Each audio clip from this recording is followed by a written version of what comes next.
Ninth mains के लिए आप लोग प्रिपरेशन कर रहे हैं, है ना। जीएस पेपर 2 3 सेक्शन होता है। एक होता है पॉलिटी, इतना इंग्लिश से प्रॉब्लम नहीं है ना। दूसरा पेपर होता है आप लोग का ज्योग्राफी एंड इकोनॉमिक्स, और तीसरा पेपर होता है साइंस एंड टेक्नोलॉजी।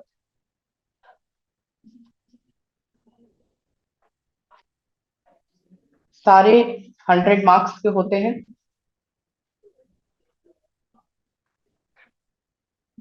और क्वेश्चंस कितने पूछे जाते हैं? 3 क्वेश्चंस पूछे जाते हैं, ठीक है।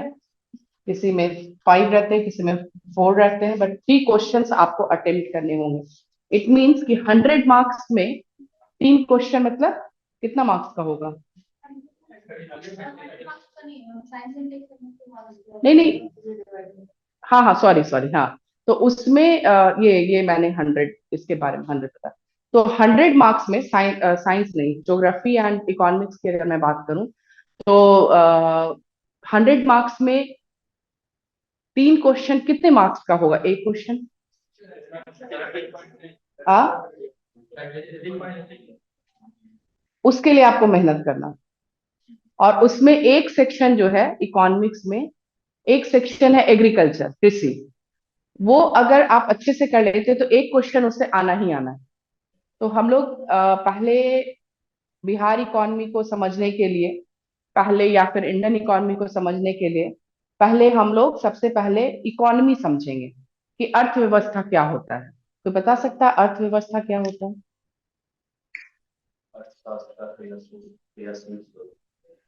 अर्थशास्त्र का नॉट गेटिंग।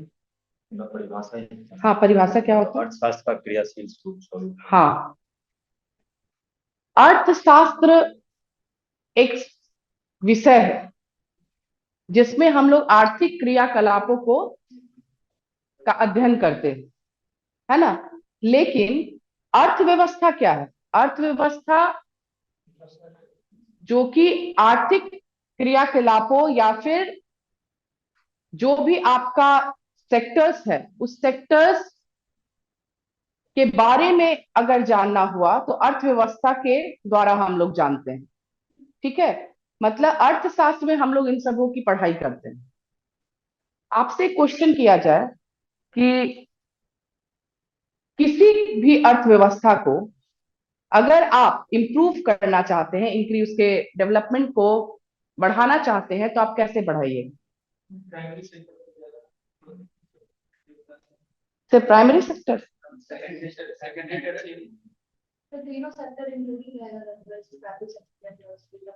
देखिए, अब जैसे कि हम लोगों ने देखा कि इकोनॉमी जो है sum total of various sector, सब सेक्टर्स को मिला करके हमारा इकोनॉमी बनता है। ये जैसे इकोनॉमी सपोज हम लोग मान लिए, ये अलग अलग सेक्टर्स पे ये बेस्ड होता है। 3 हम लोग जानते हैं, फर्स्ट प्राथमिक, दूसरा,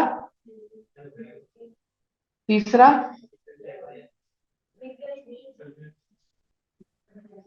ये 3 सेक्टर है, 3 क्षेत्र है जिसपे कि काम करना होता है। तो अगर आप अर्थव्यवस्था को इंप्रूव करना चाहते हैं, उसके ग्रोथ देखना चाहते हैं, डेवलपमेंट कराना चाहते हैं, तो हम लोग को सब सेक्टर पे काम करना पड़ेगा। जैसे इसमें मैं एक एग्जांपल देती हूँ कि सपोज कि आपको कोई कंपटीशन निकालना है,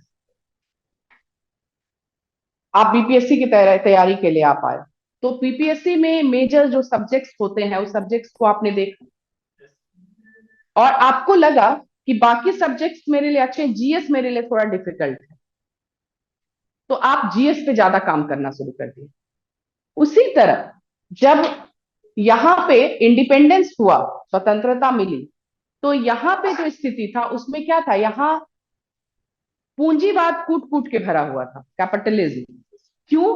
क्योंकि जो लोग रूल करके गए वो लोग पूंजीवादी नेचर के थे, तो इसीलिए पूंजीवाद यहाँ छोड़ करके चले गए। और एक नीति थी उन लोगों की, फूट डालो और शासन करो। उन्होंने क्या किया, उन लोगों ने यहाँ पे, अगर हम लोग थोड़ा हिस्ट्री में जाएं तो हम लोग हिस्ट्री पढ़े ही होंगे आप लोग, तो हम लोग ये जानते हैं कि वो लोग यहाँ पे किस लिए आए थे। ट्रेड पर्पसेस के लिए, व्यापार करने आए थे। और बाद में जब यहाँ पर आए तो उन लोगों को लगा कि नहीं, यहाँ पर हम लोग अपना साम्राज्य स्थापित कर सकते, कॉलोनी हम लोग सेटअप कर सकते हैं। क्योंकि यहाँ जो स्थिति थी बहुत अच्छी नहीं थी, बहुत मेल मिलाप नहीं था, तो लोग, उनको लगा कि यहाँ पे हम लोग आराम से कॉलोनी, अपना साम्राज्य स्थापित कर सकते हैं। तो जो उनकी अधीनता स्वीकार किए उनको वो लोग पावर देना चालू कर दिए। यही फूट डालो और शासन करो था, जो मानता गया उसको मिलाते चले गए। और धीरे धीरे क्या हुआ कि वो लोग यहाँ पे कुछ कुछ सिस्टम प्रिवेल किए, प्रथा चलाए। जैसे आप लोग जानते होंगे, जमींदारी प्रथा, रैयतवाड़ी प्रथा, महलवारी प्रथा, ये सब आप लोग जानते हैं। ये सब क्या है, ये पावर असाइन करना था। जमींदार बना दिए, चूंकि हम लोग बिहार के हैं तो हम लोग जमींदारी प्रथा समझते हैं। तो बिहार में आ, जमींदारी प्रथा, जमींदार बना दिया, गांव का गांव उन लोगों को दे दिया और उन लोगों से पैसा लेना चालू किया। तो डिफरेंसेस यहाँ पे यही था। जो, अगर हम लोग अंग्रेज शासक और मुस्लिम शासक की बात करें, तो अंग्रेज शासक यहाँ पे आए तो सारा यहाँ से रिसोर्सेज, यहाँ जो डेवलपमेंट उन्होंने किया अपने लिए किया और यहाँ से लेकर के चले जाते थे। लेकिन मुस्लिम शासक जो यहाँ पे रहे वो क्या किए, यही यही के लिए, यहाँ के डेवलपमेंट के लिए, क्योंकि उन लोग को यहीं पे रहना था। तो डिफरेंस यहीं पे आ गया। तो वो लोग जब यहाँ पे गए तो यहाँ पर पूरी की पूरी सोसाइटी, पूरे समाज को वो दो भागों में बांट के चले गए,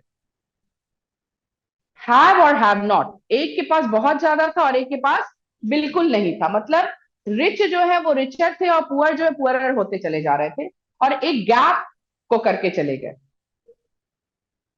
क्योंकि पूंजीवादी नेचर के थे, उन लोगों को पूंजी समझ में आता था, और उन्होंने पूंजीवाद को यहाँ पे छोड़ दिया। बाद में कुछ दिन के बाद, जब वो लोग कैपिटलिस्टिक नेचर की बात, सॉरी, पूंजीवादी नेचर की जब हम बात कर रहे हैं, तो पूरा वर्ल्ड इकोनॉमी जो था पूंजीवाद में था। लेकिन बाद में कार्ल मार्क्स आए। कार्ल मार्क्स का आपने नाम सुना होगा, डार्क कैपिटल, उन्होंने एक बुक लिखी थी। उसमें उन्होंने लेबर के इंपॉर्टेंस को बताया कि लेबर आपके लिए कितना इंपॉर्टेंट है, जो कि कैपिटलिस्टिक में नहीं था, पूंजीवादी में नहीं था। पूंजीवादी में वो, उसको एक्सप्लॉइट किया जाता था, एक्सप्लॉइट करके उससे काम करके अपने लिए रखा जाता था, सेल्फ मोटिव होता था वो। तो कैपिटलिज्म से सोशलिज्म, समाजवादी व्यवस्था पे आया कि समाज को फोकस करना होगा, लेबर का इंपॉर्टेंस समझना होगा। तो जब ये लोग यहाँ से गए, कौन लोग, अंग्रेज यहाँ से गए, तो यहाँ की स्थिति बहुत अच्छी नहीं थी। पूंजीवादी धारा यहाँ बह रही थी। तो यहाँ पे इंडियन गवर्नमेंट कुछ कुछ एक्सपेरिमेंट लिया, जिसमें एक एक्सपेरिमेंट था यही मिश्रित अर्थव्यवस्था, मिक्स्ड इकोनॉमी, जो कि पूंजीवाद पूंजीवाद और समाजवाद का सम्मिश्रण था, जिसमें कि प्राइवेट सेक्टर और पब्लिक सेक्टर साथ साथ चलते हैं। समझ में आ रही बात? तो ये पहला एक्सपेरिमेंट था, इसको जवाहरलाल नेहरू ने डेलिबरेटली यहाँ पे अडॉप्ट किया था कि चूंकि हम लोग समाजवाद के डिमेरिट्स को देख चुके थे और पूंजीवाद के डिमेरिट्स को देख चुके थे, अगर हम लोग समाजवाद को लेके चलते तो समाज का उत्थान होता। पैसा कहां से आता, पैसा भी चाहिए था। और पूंजीवाद में क्या था, सारा के सारा जो जितना भी फाइनेंशियल इंस्टीट्यूशंस वगैरह था वो प्राइवेट ओनरशिप थे, प्राइवेटली, मतलब लोगों के पास थे। तो यहाँ तो डेवलपमेंट करना था, और जो स्थिति यहाँ पे स्वतंत्रता के बाद जो स्थिति थी वो बहुत अच्छी नहीं थी। डेवलपमेंट की आवश्यक, डेवलपमेंट जो इट्स अ ग्रेजुअल प्रोसेस, धीरे धीरे चलता है, उस पर काम करना होता है, तब जाकर के वो ग्रोथ में आएगा या पहले डेवलपमेंट में आएगा। तो आप लोग ये जानते होंगे कि डेवलपमेंट और ग्रोथ के अकॉर्डिंगली किसी भी इकोनॉमी को तीन भाग में बांटा गया है। क्या क्या?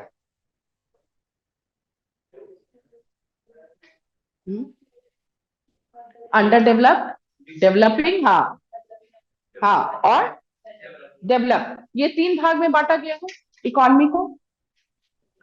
तो यहाँ डेवलपमेंट नहीं था, यहाँ अंडर डेवलप्ड इकोनॉमी हम लोग माने जाते थे। अंडर डेवलप्ड इकोनॉमी थी और हम लोगों को धीरे धीरे उस पर काम करके डेवलप बनना था। तो यहाँ पहले ये लोग क्या किया कि सबसे पहले ये लोग मिक्स्ड इकोनॉमी अडॉप्ट किया। मिक्स्ड इकोनॉमी में यहाँ पे जो मिक्स्ड इकोनॉमी है वो समाजवादी अर्थव्यवस्था और पूंजीवादी अर्थव्यवस्था का सम्मिश्रण है, न कि पूंजीवादी अर्थव्यवस्था और समाजवादी अर्थ पूंजीवादी का है। इसका मतलब क्या है? मतलब यहाँ जो अर्थव्यवस्था है वो पहले समाजवाद है तब पूंजीवाद है। इसका क्या मतलब है? पूंजीवाद पहले क्यों नहीं?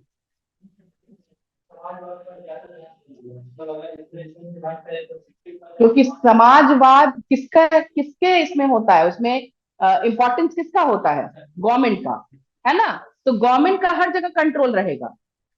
और आप लोग अगर पढ़े होंगे, रिफॉर्म्स वगैरह पढ़े होंगे, हम लोग आगे पढ़ेंगे, तो ये पता होगा आप लोग को कि 1991 में जब इकोनॉमिक पॉलिसी आई उसके पहले प्राइवेट कंपनी जितना भी थी ना, एक फियर में जीता था कि अगर हम सही ढंग से काम नहीं करेंगे तो हमको नेशनलाइज कर लिया जाएगा। था ना ऐसा? तो यहाँ पे क्या है, हर एक जगह गवर्नमेंट का कंट्रोल है। गवर्नमेंट हर जगह कंट्रोल ले सकती है, सारा कुछ ऑब्जेक्टिव सेट है, प्लान्ड है। तो जो समाजवाद का मेरिट था वो हमारे इसमें है। तो यहाँ पे मिक्स इकोनॉमी को अडॉप्ट कर लिया गया। दूसरा यहाँ पे था, अब डेवलपमेंट करना था। ये ग्रेजुअल प्रोसेस है, मैंने पहले ही बताया आपको।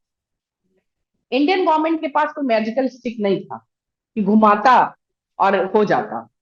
उसके लिए काम करना था। और यहाँ पे काम करना था, तो काम कैसे होगा, कैसे हम इकोनॉमी को डेवलप करें? अभी मैंने बताया, सेक्टोरल डेवलपमेंट करके। अगर हम सेक्टर वाइज डेवलपमेंट करेंगे तो हमारा हो जाएगा। कंपटीशन निकालना है तो हम हर एक चीज पे वर्कआउट करेंगे, तो जो हमारा ग्रे एरिया। और पहले जब हम लोग कंपटीशन की तैयारी करने आते हैं तो ग्रे एरिया को देखते हैं ना कि भाई सबसे पहले ग्रे एरिया पे ही काम करता है आदमी। जो अच्छा है वो तो अच्छा है, वो तो मेरा है ही। उसको थोड़ा और निखारने की आवश्यकता है। लेकिन जो अच्छा नहीं है मेरा, उसके उस पे तो काम करने की आवश्यकता है। तो बस यही करना था। तो अब यहाँ पे डेवलपमेंट करना था और सेक्टोरल डेवलपमेंट करना था। तो यहाँ पे सबसे पहले एक और काम किया गया, प्लानिंग कमीशन सेटअप किया गया, योजना आयोग। ईयर क्या है? 1954।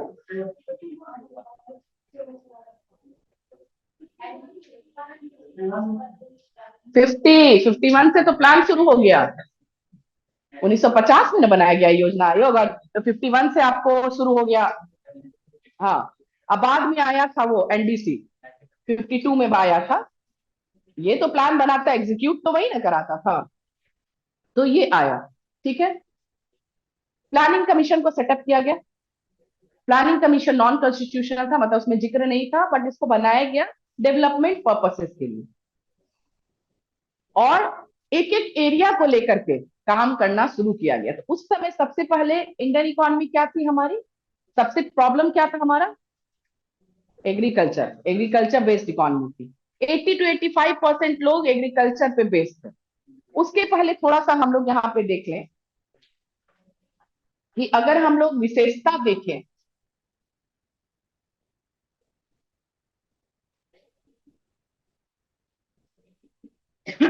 तो पहला क्या है? कृषि आधारित अर्थव्यवस्था है। मतलब कि हमारी इकोनॉमी क्या है? अग्रेरियन इकोनॉमी है। 80 से 50, अगर हम लोग इंडिपेंडेंस के समय की बात करें तो ये 80 से 85% लोग उस समय एग्रीकल्चर पे बेस्ड है। आज भी स्थिति अभी सुधरी नहीं है, अभी भी लोग उस पर डिपेंडेंट है। ये लोग बिहार इकोनॉमी जब पढ़ेंगे तो बताएं। दूसरा जो हमारा है वो मिश्रित अर्थव्यवस्था है।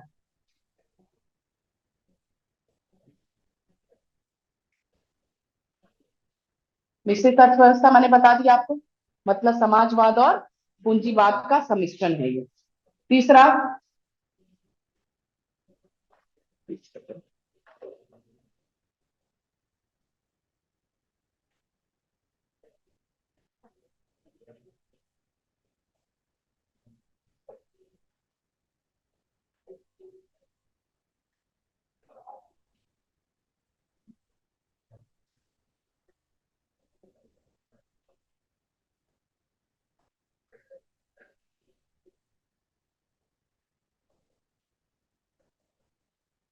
ठीक है, एक मिश्रित अवस्था है। उसके बाद हमारी जो इकोनॉमी है, दोहरी अर्थव्यवस्था है। दोहरी अर्थव्यवस्था समझते हैं?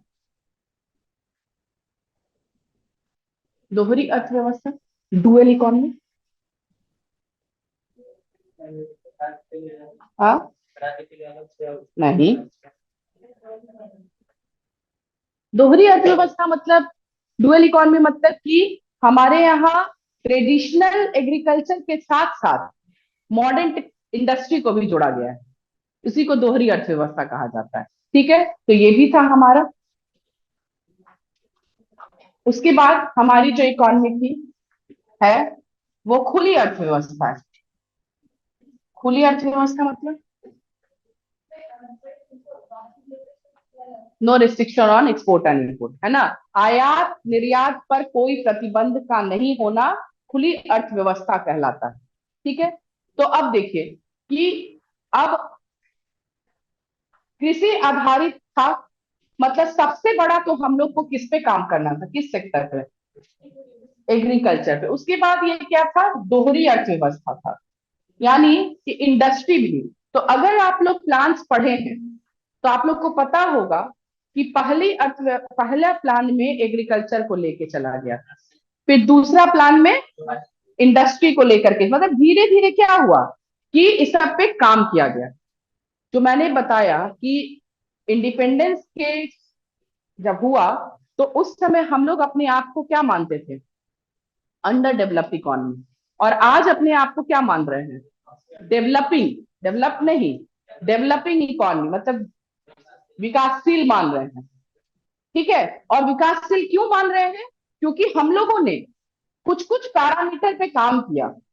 अब यहाँ पे मैंने क्या बताया कि इतना पे काम करना होगा। देखिए कि हर एक प्लान पे काम हुआ है, एग्रीकल्चर, इंडस्ट्री।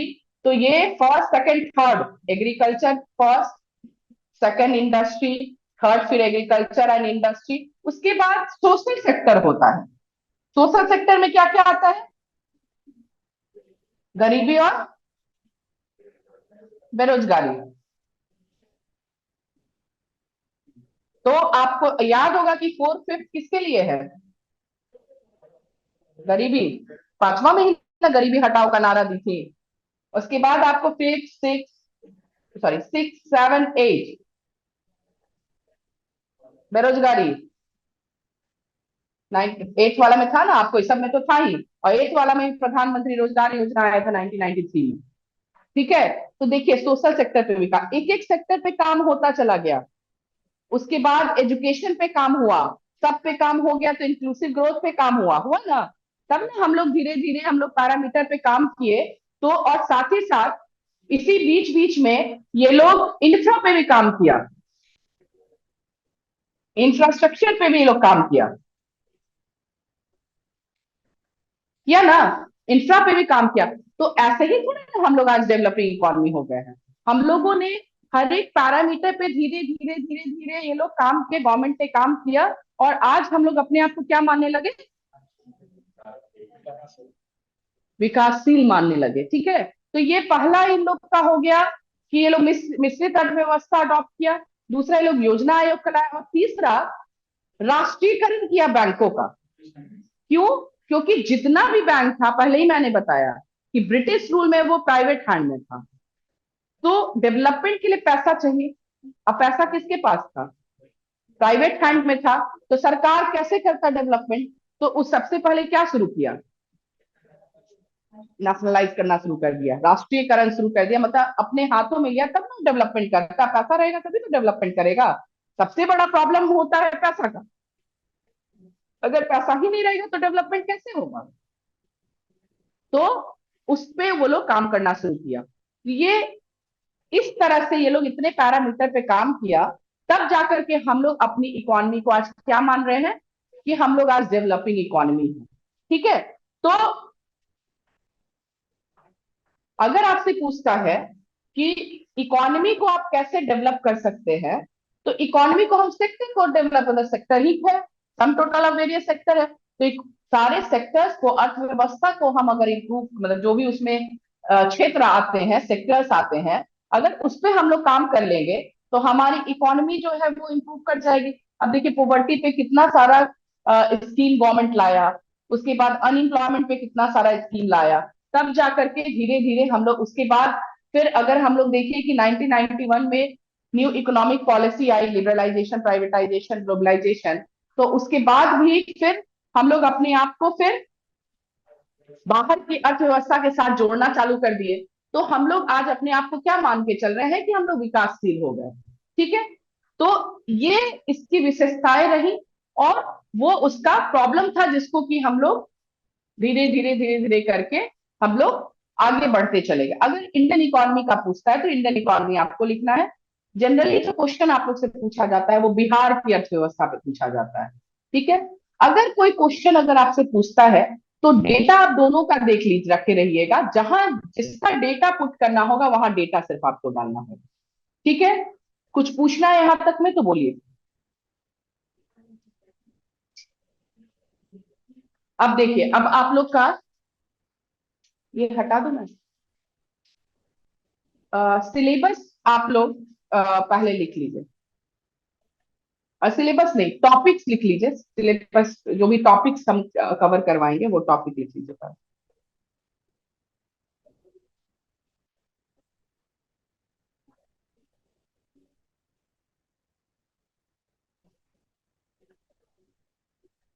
टॉपिक में लिखे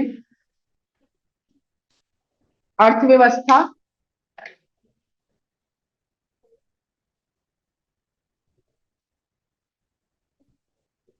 और बिहार के विकास में, बिहार के विकास में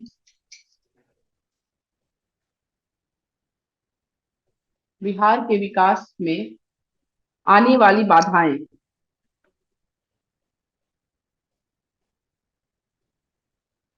और उनका निवारण, और उनका निवारण।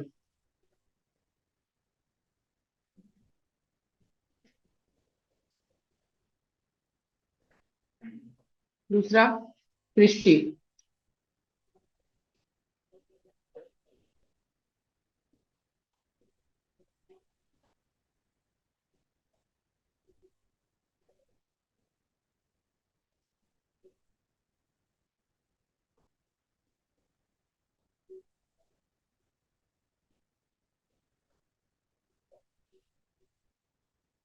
कृषि के बाद लिखिए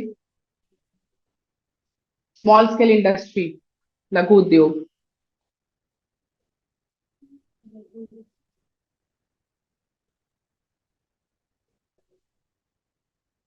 अगला, आर्थिक नियोजन, इकोनॉमिक प्लानिंग एंड पंचवर्षीय योजना। आर्थिक नियोजन और पंचवर्षीय योजना।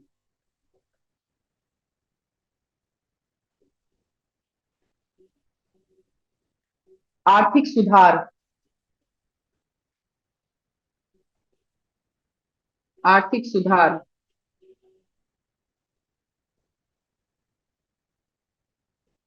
जनसंख्या,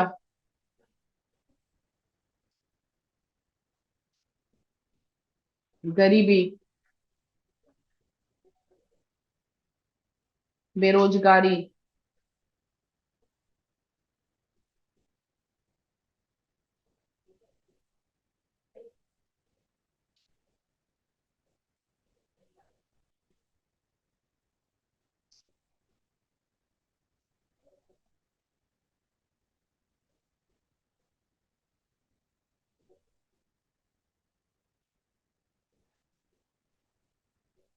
उद्योग,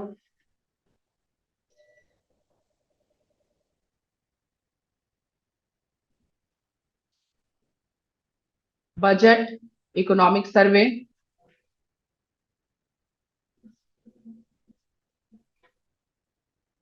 गवर्नमेंट प्लान।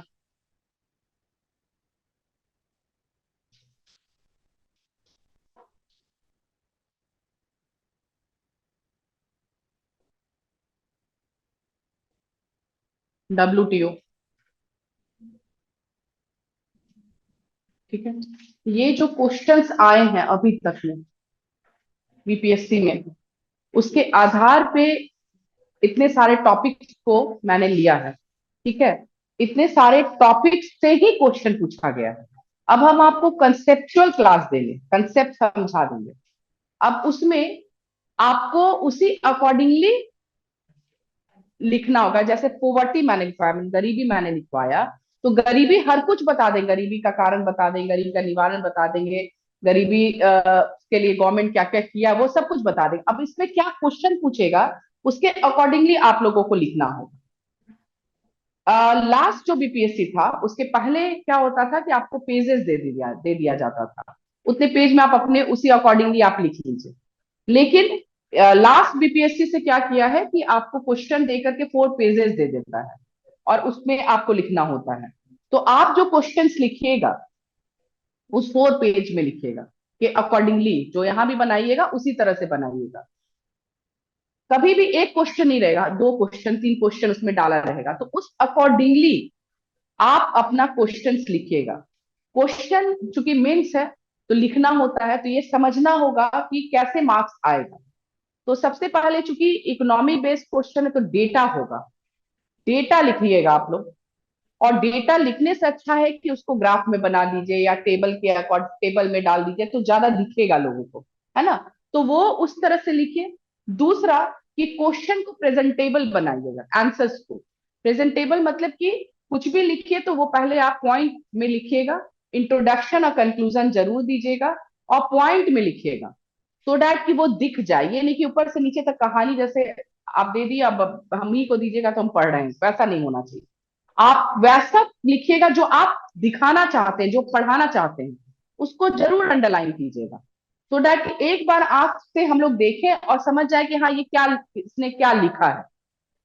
मतलब दिमाग में प्रेशर नहीं पड़े आंसर शीट को चेक करने के पहले। मतलब प्रेजेंटेशन जरूर होना चाहिए, अंडरलाइन जरूर कीजिएगा। अगर आप सपोज 10 मिनट क्वेश्चन के लिए रख रहे हैं तो उसमें 1 मिनट अंडरलाइन करने के लिए जरूर रखिएगा कि वो प्रेजेंटेबल दिखे। तो उस अकॉर्डिंगली आप लोग क्वेश्चंस को लिखिएगा, ठीक है। तो उस पैटर्न पे हम लोग चलेंगे और जो भी हम पढ़ाएंगे टॉपिक्स आपको दे देंगे, उसमें आप लोग समझा देंगे, वो आप लोग को लिख करके लाना होगा। कहीं किसी टॉपिक में दिक्कत होगा तो आप पूछिएगा, हम बताएंगे। लेकिन हम पॉइंट आपको लिखवाएंगे, पॉइंट समझाएंगे, लेकिन लिखना आप लोग है, सो डैट कि आप लोग में लिखने का हैबिट डेवलप हो।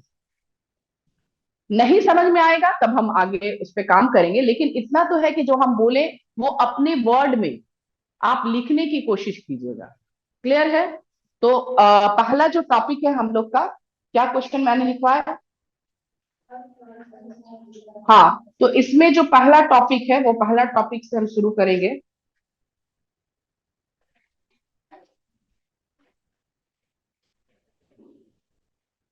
हाँ बोलिए।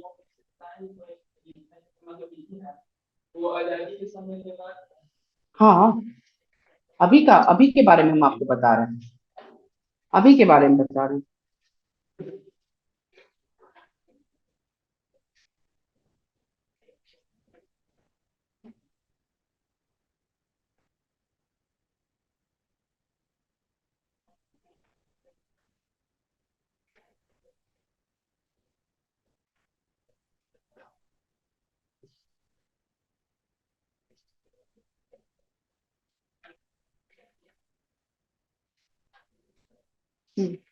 हेडिंग दीजिए। बिहार के तीव्र आर्थिक विकास में, बिहार के तीव्र आर्थिक विकास में मुख्य बाधाएं क्या हैं।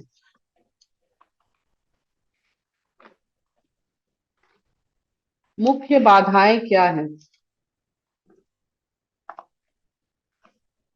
इन बाधाओं को कैसे दूर किया जा सकता है। इन बाधाओं को कैसे दूर किया जा सकता है।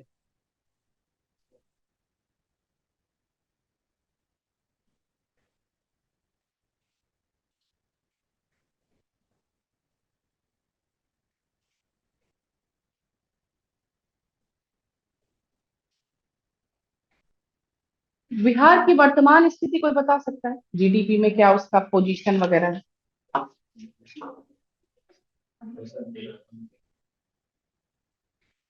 कितना परसेंट है।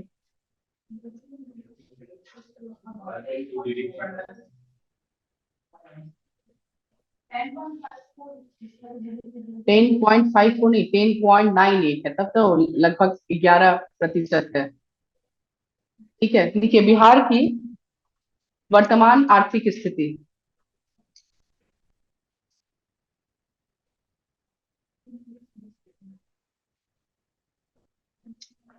राज्य की सकल घरेलू उत्पाद की वृद्धि दर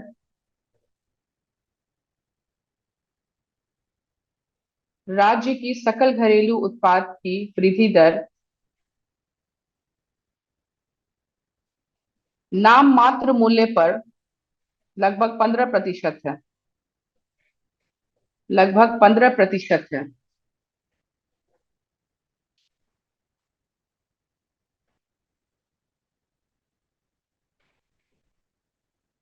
सकल घरेलू उत्पाद में सकल घरेलू उत्पाद में कृषि का 21%, कृषि का 21%, उद्योग का 19%, उद्योग का 19% और सेवाओं का 65% है।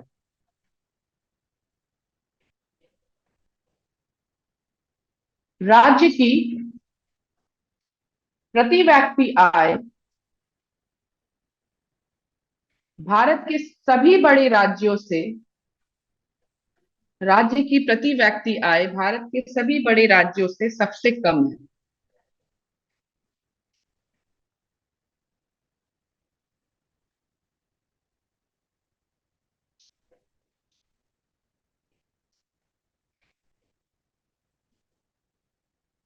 ग्रामीण क्षेत्रों में ग्रामीण क्षेत्रों में श्रम शक्ति में महिलाओं की भागीदारिता मात्र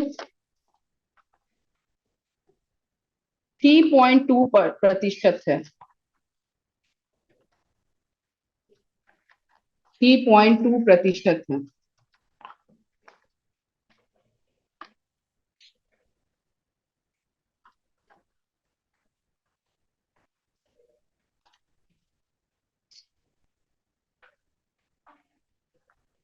बिहार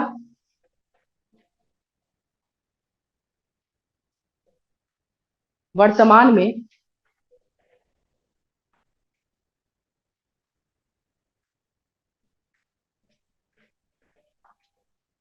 एक गति वाला तीव्र गति वाला अर्थव्यवस्था के रूप में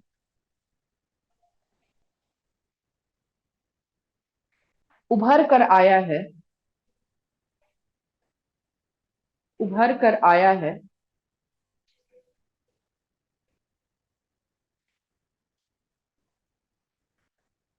सकल घरेलू उत्पाद में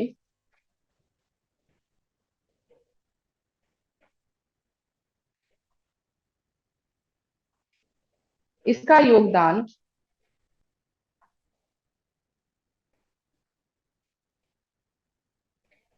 लगभग 11%, लगभग 11% है।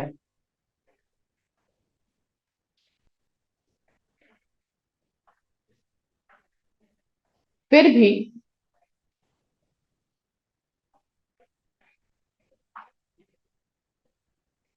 बिहार की अर्थव्यवस्था बिहार की अर्थव्यवस्था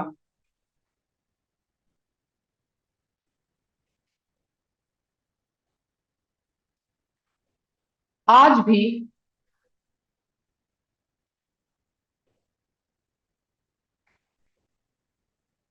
कुछ बाधाओं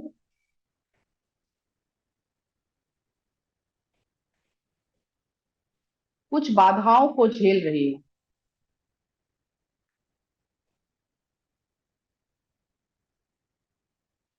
इसके तीव्र तीव्र आर्थिक विकास में इसके तीव्र आर्थिक विकास में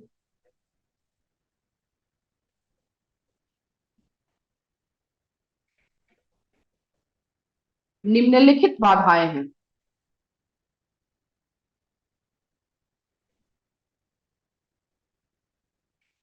पहला, ऐतिहासिक बाधाएं।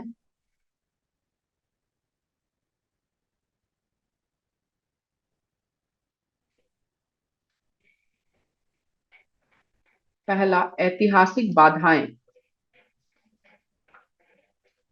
ऐतिहासिक बाधाएं क्या है, बता सकते हैं? अगर शुरू से हम लोग देखें तो क्या बाधा यहाँ पे था? एग्रीकल्चर से रिलेटेड, जैसे पहले या बिहार में सबसे पहले एग्रीकल्चर में देखा जाता है कि जमीनें ना जो विवाद है वो छोटे छोटे भागों में लोगों को, ठीक है। और जिसके इसको जो इसका एग्जाम वर्ड जिसका मतलब अदर जो राज्य है उसने सबको एक बड़े विवाद के रूप में किया। जोत उसको कहा जाता है, स्मॉल होल्डिंग्स। हाँ, जो भूमि है तो जो बड़े राज्य जैसे कि पंजाब हरियाणा में उसने उस चीजों को दूर कर दिया। ठीक। अभी भी उसी फैक्टर पे काम कर रहा है। सभी लोग जो कृषि किसान है उसके पास छोटी छोटी जोत बनी है और वो पारंपरिक खेती भी करते जा रहे हैं। तो मॉडर्नाइजेशन को बहुत ही कम लेवल पे बिहार में अडॉप्ट किया है। ठीक है। देखिए, ऐतिहासिक बाधाएं में हम लोग थोड़ा सा अगर इतिहास को देखें तो आपको पता होना चाहिए कि सबसे ज्यादा एक्सप्लॉइटेशन अगर किसी राज्य का हुआ है ब्रिटिश रूल में तो वो बिहार। ये पलासी के युद्ध से देखा जा सकता है। और आपको सबसे बड़ा एग्जाम्पल है, एक बताइए, चंपारण वाला। चंपारण वाला था ना, चंपारण वाला भी था। और एग्रीकल्चर के क्षेत्र में जो आप बोल रही हैं, तो जमींदारी प्रथा बहुत ही ज्यादा यहाँ पे उग्र रूप में था। यहाँ की जो जमींदारी प्रथा थी बहुत ही उग्र रूप में थी।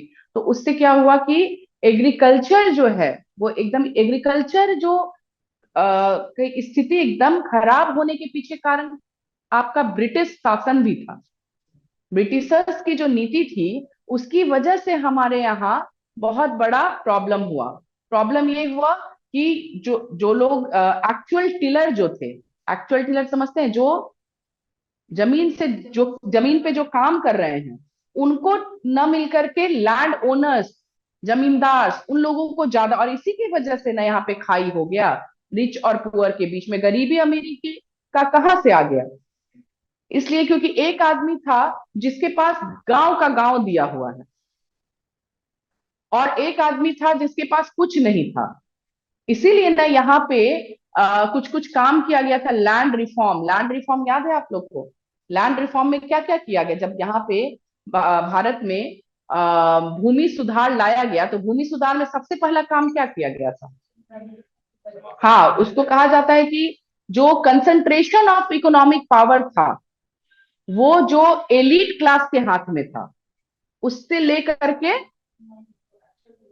उनको दिया गया। और दूसरा काम किया गया कि फिक्स किया गया, लिमिट लगाया गया, फिक्सेशन ऑफ लैंड किया गया कि एक घर में जितना लोग है उसके अकॉर्डिंगली ही जमीन उनके पास रहेगा। और उसके बाद डिस्ट्रीब्यूट किया गया, वितरित कर दिया। जो एक्स्ट्रा जमीन निकला ना उसको वितरित कर दिया गया। कहाँ वितरित कर दिया गया? लैंडलेस के बीच, जिसके पास नहीं था उन लोगों तक वितरित किया गया। उसके बाद जैसे आपने बताया कि एक बहुत बड़ा एग्रीकल्चर का जो स्मॉल होल्डिंग्स में बताए हुए थे उसमें कंसोलिडेशन की किया गया, चकबंदी। जो स्कैटर्ड लैंड थे, वो स्कैटर्ड लैंड को क्या किया गया? उसको एक जगह लाया गया, ब्रोकन और स्कैटर्ड लैंड को एक जगह किया। तो ये सब काम किया है। तो ये ऐतिहासिक बाधाएं थी। ये इतना ज्यादा क्रॉनिक था कि वो बाद में भी उसका परिणाम देखने को मिला। और उसको आज भी ऐसा नहीं है, आज आप बिहार में जाके देखिए बहुत जगह पे कंसोलिडेशन, चकबंदी पद्धति लागू नहीं है। आज भी इस छोटे छोटे जोतों में वो बटा हुआ है। अब एक बात बताइए, छोटा छोटा जोत में बटा हुआ है तो क्या उपजा लेगा छोटे से प्लॉट में? क्या कर सकता है? तो प्रोडक्शन भी नहीं आप सही ढंग से कर सकते हैं। तो आपके पास एक बड़ा होना चाहिए ना, लैंड एरिया तो बड़ा होना चाहिए ना। तो लैंड एरिया यहाँ बड़ा था नहीं। तो ये जो इतिहास का जो बाधा था वो चलते चलते आज भी चैलेंज के रूप में इसके सामने आ गया। उसके आर्थिक विकास में बाधा के रूप में पनप रहा है कि वो चलते चला गया। वो क्रोनिक था ना। और उसी की वजह से एक ही चीज नहीं हुआ, बहुत कुछ हो गया। क्या? गरीबी आ गया, बेरोजगारी आ गया, उसी से जो, क्योंकि लोग एग्रीकल्चर पर डिपेंडेंट थे ना। एक चीज हम आप लोग को बता दें, ये हम अपने क्लास में बताते हैं, चूंकि इकोनॉमी है ना, तो इकोनॉमी में एक चीज देखिएगा, ध्यान से देखिएगा कि आप एक चीज समझ जाइएगा, तो आप पॉपुलेशन को भी लिख लीजिएगा, गरीबी को भी लिख लीजिएगा, बेरोजगारी को भी लिख लीजिएगा, पिछड़ापन को भी लिख लीजिएगा, पॉपुलेशन को भी सब चीज लिख लीजिएगा। और एक चीज जो है वो किस चीज से जुड़ा हुआ है पता है? इतना सारा कॉजेस, कारण होने के पीछे एक बहुत बड़ा कारण है, mentality of the people. Bihar के लोग गरीब नहीं है, उनकी सोच गरीब है। बिहार में रिसोर्सेस की कमी नहीं है, चाहे तो बहुत कुछ है, नहीं चाहे तो कुछ भी नहीं है। तो सोच की कमी, यही सोच उसको गरीब बनाता है, वही सोच उसको बेरोजगार बनाता है, वही सोच पॉपुलेशन की तरफ ले जाता है, वही सोच उसको पिछड़ापन की तरफ ले जाता है। अगर यही सोच उसकी अच्छी हो जाए, समझदारी वाला वो काम करने लगे, ऑर्थोडॉक्स नहीं रहे, मतलब रूढ़िवादी या कुरीतियों से भरा हुआ नहीं रहे, तो क्या होगा कि ऑटोमेटिकली आप अच्छा करने लगिएगा। ये कहा जाता है कि अगर आप डेवलपमेंट चाहते हैं तो आपको कोई ना कोई सेक्रीफाइस करना पड़ेगा, कोई त्याग करना पड़ेगा, कुछ चीजों को छोड़ना पड़ेगा, नया चीज लेने के लिए कुछ तो छोड़ना पड़ेगा ना भाई। अगर नई टेक्नोलॉजी अगर आ रही है तो पुराने चीजों को आपने छोड़ा ना। आज देखिए कि एक मोबाइल फोन ही आपका कितना चीज को रिप्लेस कर दिया ना। मोबाइल है तो लोग घड़ी नहीं लगाते हैं, कैमरा नहीं ले जाते हैं, तो कुछ कुछ चीजों को निकलता चला गया। तो आपको कुछ ना कुछ तो नया सीखने के लिए, नया लेने के लिए कुछ छोड़ना पड़ेगा। तो यहाँ पे ये जो लोगों की सोच है, वही सोच की वजह से वो पढ़ते नहीं है। पढ़ते नहीं है तो बहुत सारा प्रॉब्लम हो जाता है। और हमेशा याद रखिएगा, जो गरीब है वो क्यों गरीब है? क्योंकि वो बेरोजगार है। और बेरोजगार है, क्यों बेरोजगार है? क्योंकि वो गरीब है। मतलब गरीबी और बेरोजगारी एक दूसरे से जुड़ा हुआ है ना। अगर गरीब है तो देखिए, गरीब कौन है? जो अपने रोटी कपड़ा मकान को, बेसिक नेसेसिटीज को भी पूरा नहीं कर पाता, उसको हम लोग गरीब कहते हैं ना। अब जो रोटी कपड़ा मकान को, जो एक्चुअल पुअर है, रोटी कपड़ा मकान को जो पूरा नहीं कर पा रहा है, वो जो एक्चुअल पुअर है, जो रोटी कपड़ा मकान को पूरा नहीं कर पा रहा है, वो पढ़ाई पे कहां से देगा? और पढ़ाई पे नहीं गया तो वो अनस्किल लेबर बनने के लिए मजबूर हो जाता है। अनस्किल लेबर कितना भी होगा तो वो करोड़ में पैकेज और लाख में पैकेज नहीं होगा उसका। वो मज, मजबूरी में ही काम करेगा, उसको कम पे ही काम करना पड़ेगा, वो टेक्नोलॉजी को अडॉप्ट नहीं कर पाएगा। तो ये बहुत बड़ी समस्या है। तो शुरू से ही ये हम लोग देखते आए। तो ऐतिहासिक इसमें कि इतना ज्यादा ऑलरेडी बिहार को क्रश किया गया, इतना बिहार का पतन हुआ कि वो चलते चलते बाद तक हमारा जो बिहार इकॉनमी है उसको बैकवर्ड करता चला गया। तो पहला यहाँ पे है ऐतिहासिक बाधाएं, ठीक है। दूसरा लिखिए सामाजिक बाधाएं। सामाजिक बाधाएं,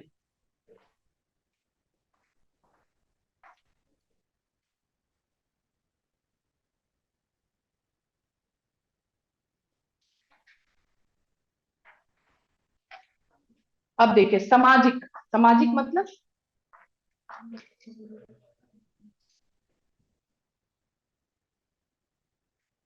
सामाजिक मतलब सोशल। और ये क्या क्या से जुड़ा हुआ है देखिए यहाँ पर, मैंने बताया ना सोशल स्ट्रक्चर। हाँ, तो सोशल स्ट्रक्चर में देखिए स्वास्थ्य, दूसरा सोशल सेक्टर में और क्या आता है? शिक्षा। पहले हम इसी दोनों पॉइंट को देखते हैं फिर आगे बढ़ते हैं। स्वास्थ्य, नेशनल हेल्थ पॉलिसी 2017 आया है ना। और नेशनल हेल्थ पॉलिसी में क्या है कि आपको रिमोट एरिया, दूर दराज तक भी आपको सब कुछ पहुंचा देना है। हॉस्पिटल होना चाहिए, लोगों तक स्वास्थ्य की सुविधा होनी चाहिए, सब कुछ होना चाहिए। लेकिन क्या बिहार की ये स्थिति है। बिहार में जितना लोग है उसके अकॉर्डिंगली ना हॉस्पिटल है ना बेड है। आप कोरोना काल में इसको झेल चुके हैं, झेले हैं ना, कोरोना काल में ये प्रॉब्लम हम लोग झेल चुके हैं कि मेडिकल फैसिलिटीज बहुत, हालांकि अगर ऐसे देखा जाए तो कोरोना में बिहारी ज्यादा प्रॉब्लम में नहीं रहे, शायद इम्यून सिस्टम उनका ज्यादा अच्छा था जितना बाहर में प्रॉब्लम हुआ, क्योंकि बिहारी लोग घर ही में सुधर गए तो बाहर बहुत गए। लेकिन अगर स्थिति देखी जाए, जिस तरह से दिल्ली में या बाहर के स्टेट में जो हॉस्पिटलाइज हो रहे थे, उस तरह से यहाँ नौबत आ जाता तो यहाँ की स्थिति तो दयनीय हो जाती। लोग तो कई कोरोना में जो डेल्टा वाले में तो घर का घर बीमार है और घर ही पे है सब, और उसी में वो लोग सुधर गया। लेकिन स्थिति अगर देखी जाए तो स्थिति तो बहुत अच्छी नहीं है यहाँ पे, न हॉस्पिटल की अच्छी स्थिति है, नहीं जो उनमें अटेंडेंट है उनकी स्थिति है, ना हॉस्पिटल का स्ट्रक्चर इंफ्रास्ट्रक्चर अच्छा है, कुछ भी अच्छा नहीं। तो ये बहुत बड़ी बाधा है। अच्छा, टेक्निक यहाँ नहीं आ पाया है, टेक्निक नहीं आ पाया है तो कुछ अच्छा, अगर कोई भी चीज आपको करवाना है तो आप बाहर के स्टेट में चले जाते हैं या कहीं कंट्री से बाहर जाना पड़ता है, कुछ वैसा कोई प्रॉब्लम, क्योंकि यहाँ है ही नहीं वो फैसिलिटीज। शिक्षा, शिक्षा में देखिए दो तीन चीज है। शिक्षा में क्या है, पहला आपको शहर और गांव और एक महिला, ये तीनों चीज को आपको लिखना है। शहर में कितना है सबका परसेंटेज लिखना है, जो लिखिएगा ना उसमें परसेंटेज लिखिएगा कि शिक्षा का क्या स्तर है, शहर में कितना लोग शिक्षित है, गांव में कितना लोग शिक्षित है, और महिलाओं का क्या रोल है। अब देखिए कि जो मैंने मेंटालिटी की बात कही, तो मेंटालिटी में आप देखिए कि बिहार में सबसे ज्यादा कस्टम और ट्रेडिशन को फॉलो किया जाता है, और उसके लिए कौन रिस्पॉन्सिबल है, महिला। अगर यही महिला को पढ़ा लिखा दिया जाए तो थोड़ा अंतर आएगा। कई जगहों पे आप देखते होंगे कि ये महिला अगर पढ़ी लिखी नहीं है तो उसका असर कई जगहों पे दिख जाता है कि उनको दबा करके बहुत सारा काम, इवन महिला पढ़े लिखे नहीं होने की वजह से भी पॉपुलेशन बढ़ रहा है, अर्ली मैरिजेज है। अब अर्ली मैरिजेज को आप देखिए, गांव और शहर की जो मैं बात कर रही हूँ, गांव में एक जनरेशन ऊपर है, क्योंकि शहर में लोग 30-35 साल में शादी करते हैं और गांव में 15 से 20 साल में शादी हो जाता है, तो एक जनरेशन ऊपर चला गया ना, तो उतना पॉपुलेशन तो वहां ज्यादा होगा। लेकिन हम लोगों को अगर इकोनॉमी को इंप्रूव करना है तो economy consist of urban and rural, दोनों को जोड़ के ना होता है कि सिर्फ आप अर्बन एरिया को निकाल करके आप कहेगा हमारी इकोनॉमी बहुत अच्छी है, कि गांव को भी, गांव जबकि आप 80-88% लोग गांव ही में हैं, हम जब बिहार की बात कर रहे हैं तो इतने लोग तो गांव ही में हैं, तो फिर आप कैसे इकोनॉमी को डेवलप कीजिएगा। तो डेवलपमेंट के लिए गांव को सुधार, अब देखिए जितना पॉलिसी गवर्नमेंट बनाता है किससे रिलेटेड बनाता है, गांव से रिलेटेड, क्योंकि उसको इंप्रूव करना जरूरी है ना। तो ये बहुत जरूरी है कि शिक्षा में महिलाओं को ज्यादा बढ़ावा दिया जाए, जिससे कि जो कस्टम्स और ट्रेडिशंस हैं उसको जो फॉलो किया जा रहा है, और बिना मतलब का, कई जगहों पे बिना मतलब का भी होता है, तो उससे थोड़ा छुटकारा मिलेगा और सामाजिक स्तर जो है ऊपर जाएगा। पहले के जमाने में ऐसा होता था तो आज ऐसा हो जाएगा ये संभव नहीं है ना। तो पहले के जमाने में तो हम लोग अंडर डेवलप थे, आज भी अंडर डेवलप रह जाएंगे। तो उसके लिए आपको गांव को सुधारना है, शहर जो है उसमें इंप्रूवमेंट लाना है, और महिलाओं के स्तर को सुधारना है, क्योंकि महिलाओं का इंपावरमेंट भी जरूरी है। क्योंकि ये अभी मैंने एग्जांपल दिया दो तीन जगहों का, जैसे अर्ली मैरिजेज हो गया, उसके बाद आपको अर्ली मैरिजेस के बाद आपको कहीं ट्रेडिशंस वगैरह हो गए, उसको फॉलो करने की बात, जो रूढ़िवादी विचारधारा है उसका कंट्रोल होगा। और समानता आएगी, सबसे बड़ी बात तो है कि समानता आएगी। तो सामाजिक जो बाधाएं हैं उस पे भी काम करने की आवश्यकता है। अगर उस पे काम नहीं किया गया तो भी आपका, अब देखिए, एक कहा जाता है ना कि एक स्वस्थ आदमी ही स्वस्थ समाज का निर्माण कर सकता है। आप अगर बीमार रहिएगा तो आप क्या कर पाइएगा? तो स्वास्थ्य बहुत जरूरी है, और स्वास्थ्य से रिलेटेड जो भी चीजें हैं उसको भी सही करना बहुत जरूरी है। तो ये हो गया आपका सामाजिक बाधाएं, ठीक है। उसके बाद लिखिए आर्थिक बाधाएं। आर्थिक बाधाएं,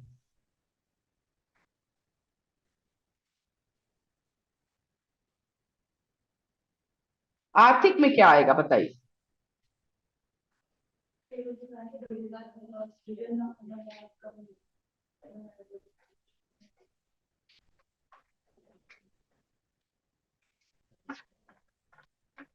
आर्थिक बाधाएं, आर्थिक मतलब इकोनॉमी से जुड़ा हुआ, तो गरीबी, बेरोजगारी, और बताइए? आर्थिक समानता,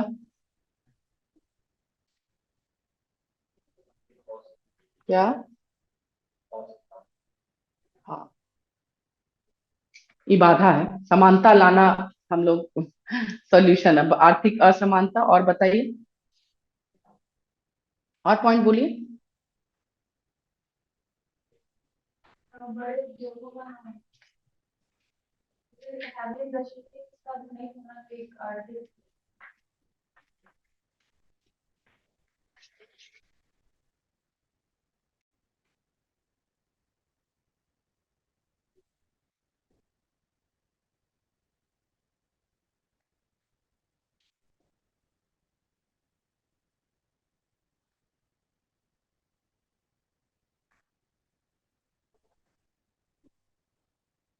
कम औद्योगिक विकास, ठीक है। अब देखिए, अब हम लोग गरीबी को देखते हैं। जब भी लोग रूल करके गए, मैंने बताया आपको कि ये लोग खाई छोड़ के चले गए थे, उसके बाद भी वो तो था ही, इतने साल के बाद भी गांव में गरीबी का दुष्चक्र पाया जाता है।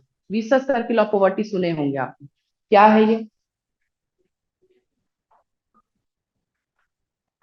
क्या है गरीबी का दुष्चक्र?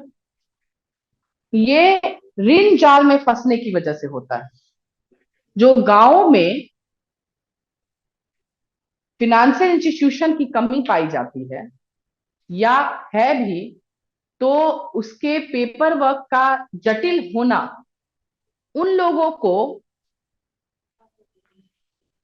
गैर संस्थागत तरीके से लोन लेने पे मजबूर कर देता है। गैर संस्थागत समझते हैं? Non institutional credit, money lender, साहूकार, बनिया, सुनार, इन लोगों से लेने पे मजबूर कर, क्योंकि अब हम लोग पढ़े लिखे लोग हैं। हम लोग अगर बैंक के पास जाते हैं, 4 डॉक्यूमेंट मांगता है, तो हम लोग बोलते हैं छोड़ो, इससे नहीं लेंगे, उससे ले लेते हैं, है ना। तो वो लोग तो अनपढ़ हैं, क्या डॉक्यूमेंट समझेंगे? क्या डॉक्यूमेंट, इतना कॉम्प्लिकेटेड इन लोगों का पेपर वर्क है। तो इसके लिए ये लोग चले जाते हैं किसके पास? मनी लेंडर्स के पास। अब उसके पास गए, मान लीजिए वो 100 रुपया लेता है, 100 रुपया में एक सुन्ना वो बढ़ा भी दिया तो उसको क्या पता चल रहा है? और वो हर महीने पैसा दे रहा है, लेकिन वो इंटरेस्ट दे रहा है, प्रिंसिपल एज इट इज है। पीढ़ी दर पीढ़ी ये चल रहा है। उसके इसमें हो सकता है लोग गुलाम भी बन जाए उससे। जमीन तो चला गया, कोई बच्चा उच्चा को भी रखा, भाई आप काम नहीं चुका पाए, मेरा बच्चा आपके यहाँ जिंदगी भर काम करेगा, ये भी देखने को मिलता है, होता है ना गांव में। तो ये बहुत बड़ी समस्या है, गरीबी का दुष्चक्र गांव में। और ये उससे भी खतरनाक था कि भाई वो लोग तो खाई छोड़ के चला गया, समझ में आता है, लेकिन ये चलते जा रहा है गरीबी का दुष्चक्र पीढ़ी दर। ये हमारे यहाँ के लोग ऐसा कर रहे हैं। तो इसको भी, ये भी बहुत बड़ी बाधा है, इसको भी इम्प्रूव। और इसके लिए एक टर्म लाया गया, फिनेंशियल इंक्लूजन, नाम सुने हैं, जिसमें कि अफोर्डेबल कॉस्ट पे बैंकिंग सर्विसेज को पहुंचाना था, जहां पे बैंक नहीं है वहां तक पहुंचाना था। तो ये सब उसके, ग्रामीण क्षेत्र में ग्रामीण बैंक भी बोले गए हैं। नहीं, ये तो खोले तो बहुत पहले से गए थे। प्रॉब्लम कहाँ था? Paper work. और क्या होता था कि सहारा वाला लोग पॉपुलर हो जाते थे, पोस्ट ऑफिस पॉपुलर हो जाता था, बैंक नहीं होता था।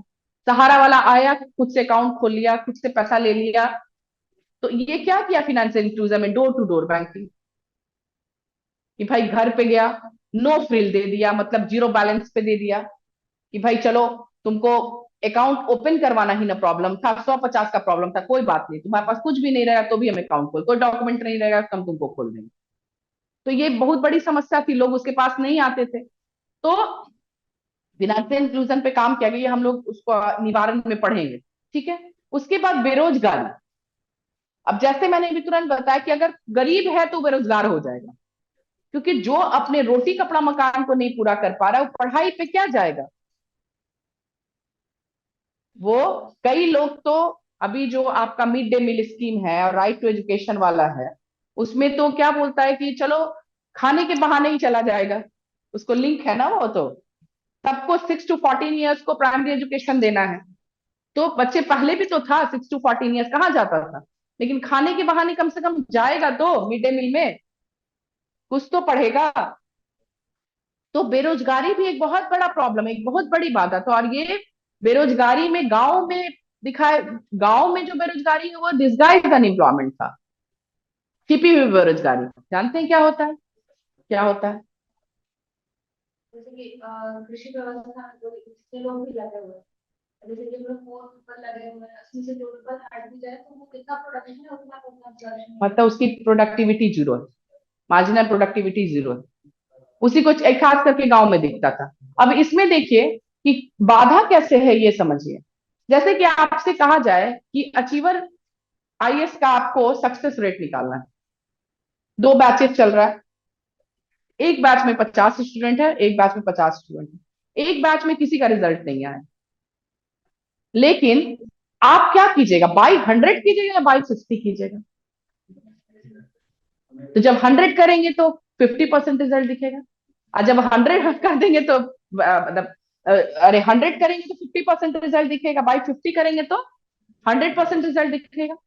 लेकिन यहां तो वही ना है कि प्रोडक्शन में नील दिख रहा है, प्रोडक्शन कम दिख रहा है, क्यों? क्योंकि हम लोग बाई 4 करते हैं। तो एवरेज प्रोडक्शन कम दिखेगा ना भाई, कि इतना लोग लगा हुआ है, इतना ही प्रोडक्शन है। तो ये बहुत बड़ा प्रॉब्लम। और शहर में जो बेरोजगारी है उसको एडुकेटेड अनएम्प्लॉयमेंट कहते हैं, शिक्षित बेरोजगार है, सब पढ़ लिया। क्योंकि हमारे यहाँ शिक्षा का जो स्तर है, सिलेबस है, सब अप टू मार्क नहीं है। अब आप 3 साल ग्रेजुएशन करके आ रहे हैं, फिर 2 साल 3 साल पढ़ाई कीजिएगा, तब ना आप कहीं कंपटीशन निकालेगा, तब आपको जॉब होगा। ऐसी व्यवस्था तो नहीं है कि ग्रेजुएशन लेवल पे ही कुछ ऐसा पढ़ लिए और उसके बाद ग्रेजुएट होते होते हमारा नौकरी लग गया, तो ऐसा तो कुछ व्यवस्था है नहीं। तो हमारा जो शिक्षा प्रणाली है वो भी गड़बड़ है, और उसकी वजह से लोग बेरोजगार हैं। अब गांव में मैंने बताया कि भाई वो ये है, छिपी हुई बेरोजगारी है, लेकिन यहाँ पे क्या है? शिक्षित बेरोजगार है लोग, बेरोजगार है ना भाई, पढ़े लिख करके हम लोग, आप लोग बेरोजगार हैं। तो एक बहुत बड़ी समस्या आपको बेरोजगारी है, उसको भी सुधारना है। उसके बाद मैंने लिखा आर्थिक असमानता। ये क्या है? आर्थिक, अरे इकोनॉमिक इक्वालिटी लाना है ना, तो ये भी तो बहुत बड़ी समस्या है कि नहीं? कैसे समस्या है? अमीर गरीब, और दूसरा कि हम लोग क्षेत्रीय असमानता भी है ना। एक एरिया बहुत डेवलप है, एक एरिया बहुत कम डेवलप, एक में अबंडेंस है, एक में शॉर्टेज है। तो वो भी तो एक बड़ी बाधा है। जहां अबंडेंस है वो डेवलप्ड है। तो आप समझिए कि जब आप इंडियन इकोनॉमी की बात करते हैं या स्टेट बिहार इकोनॉमी की बात करते हैं, तो सब एरिया का डेवलपमेंट जरूरी है, तब ना पर कैपिटा इनकम कैसे निकलता है, प्रति व्यक्ति आय, total income by total population. तो टोटल इनकम तो समझ में आ रहा है, और टोटल पॉपुलेशन में अर्बन प्लस रूरल दोनों को न डालिएगा कि खाली आप अर्बन से निकाल लीजिएगा। अर्बन रूरल एरिया में इतना लोग है, कंट्रीब्यूशन नील है, तो क्या पर कैपिटा इनकम आपका अच्छा दिखेगा? नहीं दिखेगा। तो जहां अबेंडेंस है और जहां शॉर्टेज है, तो कुछ ऐसा होना चाहिए कि भाई सबको समान ये हो। रिच पुअर तो है, ये तो चलता आ रहा है, लेकिन क्षेत्रीय असमानता भी हमारे यहाँ पाई जा रही है, तो इसको भी दूर करना है, ये भी हमारे लिए हमारे विकास में बाधा है। दूसरा, नेक्स्ट क्या लिखा है, औद्योगिक विकास कम। अब देखिए, कहा जाता है कि जब यहाँ पे झारखंड बिहार अलग हुआ, तो लोग कहते हैं कि तीन ही चीज यहाँ रह गया था, लालू आलू अब बालू, ये बोला जाता है। सारा कुछ चला गया, जो इंडस्ट्रीज थी, वो इंडस्ट्री तो यहाँ पे क्या है कि यहाँ के बच्चे जो हैं वो क्या है, बिहारी बच्चे तो अगर उनको बोला जाए कि अंडमान में चले जाओ फॉर्म भरने, तो वहां भी चले जाते हैं ना, एक सीट के लिए वो चले जाएंगे, क्योंकि उनको पता है कि हमको जॉब करना है और हमको कंपटीशन निकाल के जॉब करना है, तो वो मेंटली प्रिपेयर्ड रहते हैं ना। उनके पास उनके पेरेंट्स के पास इतना पैसा है कि वो सबको बहुत अच्छा कर पाए, है ना। तो सिंपल ग्रेजुएशन ही करवा देते हैं तो बहुत बड़ी बात होती है, उसके बाद भाई तुम लोग अपने अपने अनुसार जिस फील्ड में जाना है तुम लोग जाओ। तो ये एक बहुत बड़ी समस्या है। औद्योगिक विकास नहीं है, लार्ज इंडस्ट्री सिटी नहीं है हमारे यहाँ, इंडस्ट्रियल सिटी तो नहीं है ना, उसकी वजह से भी बेरोजगारी है। हम लोग तो डिपेंडेंट है कि भाई गवर्नमेंट जॉब निकालेगा तब ना हम लोग जाएंगे, बहुत कम। और बिहारी मेंटालिटी है कि वो सरकारी नौकरी करेगी, तो बच्चे इसी की वजह से बहुत दिनों तक एडुकेटेड अनएम्प्लॉयड बने रहते, शिक्षित बेरोजगार बने रहते। ये बहुत बड़ी समस्या है। तो ये सब जितने भी हैं, ये सारे के सारे आपके सामाजिक बाधाएं के रूप में आती हैं। ठीक है, नेक्स्ट लिखिए राजनीतिक बाधाएं। राजनीतिक बाधाएं,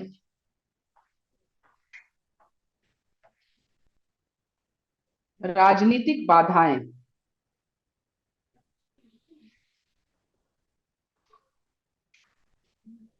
बताइए राजनीतिक बाधाएं, बताइए आप। फंड अगर क्रिएट किया जाता है जिस सेक्टर को देना होता है उस सेक्टर को उस पे अच्छे से इम्प्लीमेंटेशन नहीं होता।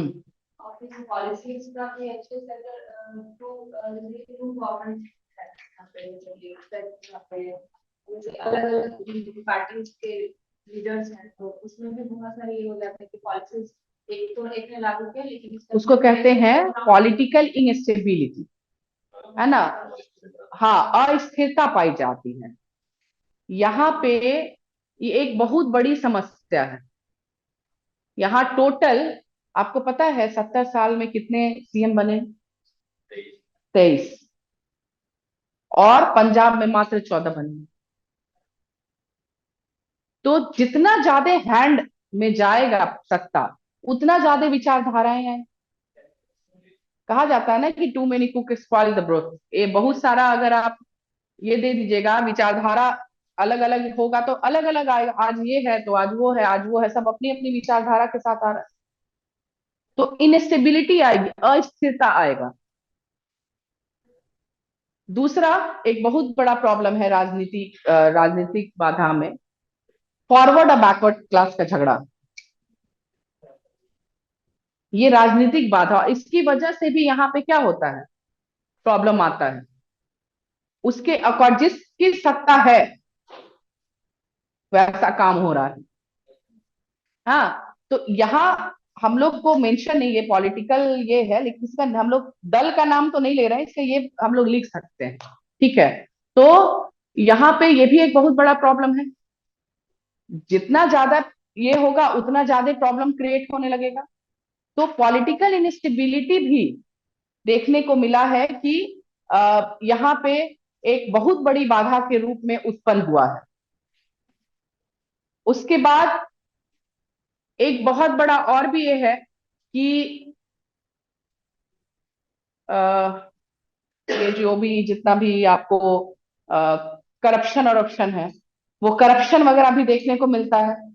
हाँ हाँ, भ्रष्टाचार, भ्रष्टाचार वगैरह भी जो है वो देखने को मिलता है। ठीक है। और इसी में आपको एडमिनिस्ट्रेटिव बाधा भी आ जाता है। अब जैसे bureaucracy, red tapism, corruption, middle man concept, ये सब भी तो इसी में, पॉलिटिकल इसमें ही आ गया। जिसका ये होगा उसके अकॉर्डिंगली काम होगा। ब्यूरोक्रेटिक है, अफसर शाही है, लाल फीता शाही है, अब टेबल टू टेबल काम, अफसर से अफसर काम, यही ना ब्यूरोक्रेसी। और आपको मिडिल मैन, अरे रेड टेपिज्म है, middle man concept, middle man का एक एक आप लोग को पता नहीं याद है कि नहीं, एक मूवी आई थी पिपली लाइव, आमिर खान की मूवी थी वो, पिपली लाइव। उसमें बहुत अच्छा ये सत्ता पे बहुत अच्छा वो ये किया है।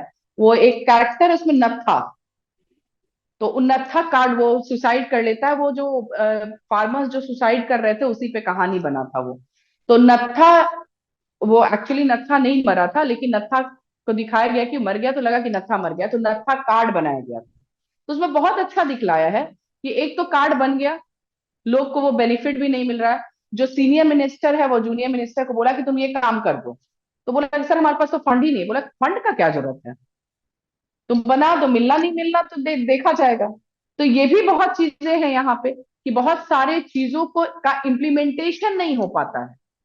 अच्छा, जैसे एक चीज और भी है, ये मिडिल मैन कंसेप्ट का देखिए। जैसे कि मिड डे मील में 250 ग्राम एक बच्चे पे असाइन किया जाता है, तो 50 ग्राम ही बच्चे तक जा रहा है, बाकी का 200 ग्राम कौन ले जा रहा है? बीच वाले। वो सुपरवाइजर से लेकर के आंगनबाड़ी की सेविका तक इन्वॉल्व है उसको ले जाने में, है ना। तो ये मिडिल मैन कंसेप्ट जो है, देखिए मिश्रित अर्थव्यवस्था यहाँ पे अडॉप्ट किया गया, तो समाजवाद और पूंजीवाद दोनों के मेरिट्स को लेकर के गोल्डन पाथ कहा गया, कि गोल्डन पाथ इसको लिया गया और मिश्रित अर्थव्यवस्था लाई। लेकिन चूंकि ये समाजवाद और पूंजीवाद का सम्मिश्रण था, इसीलिए चार चीजें हमारी इकोनॉमी से नहीं जा पाई। क्या क्या? यही लाल फीताशाही, अफसरशाही, मिडिल मैन का मध्यस्थ लोग, और भ्रष्टाचार। इसीलिए जितना डेवलपमेंट होना चाहिए उतना डेवलपमेंट, क्या गवर्नमेंट तो पॉलिसी बना ही रहा है, गवर्नमेंट तो फंड दे ही रहा है। इसीलिए ना, उसी के लिए अभी अब डीबीटी वाला जो आया है, डायरेक्ट बेनिफिट, कि भाई डायरेक्ट दे देंगे, नहीं तो पैसा गायब हो जाता था, किसान तक तो उसको मिल ही नहीं रहा है। गांव में किसान सबसे ज्यादा प्रॉब्लम, ऐसी स्थिति हम लोग एग्रीकल्चर में पढ़ेंगे, ऐसी स्थिति है कि अब वो लोग वहां से भाग के दूसरे जगह जाना चाहता है। क्यों भाई? इसलिए कि उन लोग को विश्वास ही उठ गया है उस पे से, इतना ज्यादा प्रॉब्लम में वो लोग रहता है, स्टार्वेशन का नौबत आता है, कि अब वो लोग एग्रीकल्चर छोड़ करके दूसरा काम करना चाहता है, लेकिन एग्रीकल्चर नहीं करना चाहता है, क्योंकि गवर्नमेंट का कंट्रीब्यूशन भी बहुत ज्यादा नहीं और बहुत ज्यादा अच्छा रिटर्न भी नहीं आ रहा है। हाँ, क्या है? पैदा, पैदावार, फायदा, फायदा नहीं है। क्यों नहीं फायदा है? अब यही मेंटालिटी है। अब इसी में बच्चे जो है, यहाँ पे एक प्रॉब्लम ये भी ना है कि यहाँ पढ़े और चले गए दूसरे स्टेट में काम करने, हो रहा है ना ये प्रॉब्लम। यहाँ पे काम, आप यहीं पे आप काम कीजिए, यहीं पे आप सब्सिस्टेंस फार्मिंग जो आप रबी खरीफ करते हैं, आप इसमें कमर्शियल क्रॉप्स लाइए, कमर्शियलाइजेशन ऑफ एग्रीकल्चर कीजिए, एग्रो बेस्ड इंडस्ट्री कीजिए। गवर्नमेंट तो आपको हॉर्टिकल्चर पे भी इतना काम करवा रहा है, बागवानी मिशन पे। और देखिए फ्रूट और फल वगैरह में तो अच्छा पोजीशन है हम लोग का। जिसके पास में ज्यादा लैंड है उसको प्रॉफिट हो रहा है, हम्म। जिसके पास कम है ना, तो वो गवर्नमेंट द्वारा स्कीम की जो अप्लाई किया जा रहा है वो पहुंच ही नहीं पा रहा है किसान। तो मिडिल मैन की बात कर रहे हैं हम आपको, कि मिडिल मैन का है, मिडिल। और दूसरा अवेयरनेस का प्रॉब्लम है। अगर गवर्नमेंट हमको मिल दे रहा है तो अवेयरनेस का प्रॉब्लम है। और ये अवेयरनेस कहाँ से आ रहा है? अवेयरनेस का प्रॉब्लम कहाँ से आ रहा है? क्योंकि लोग पढ़े लिखे नहीं है, उनको समझ में नहीं आ रहा कि गवर्नमेंट हमको क्या दे रहा है और क्या हमको मिलना चाहिए। तो ये बहुत बड़ा प्रॉब्लम है उन लोगों के लिए, है ना।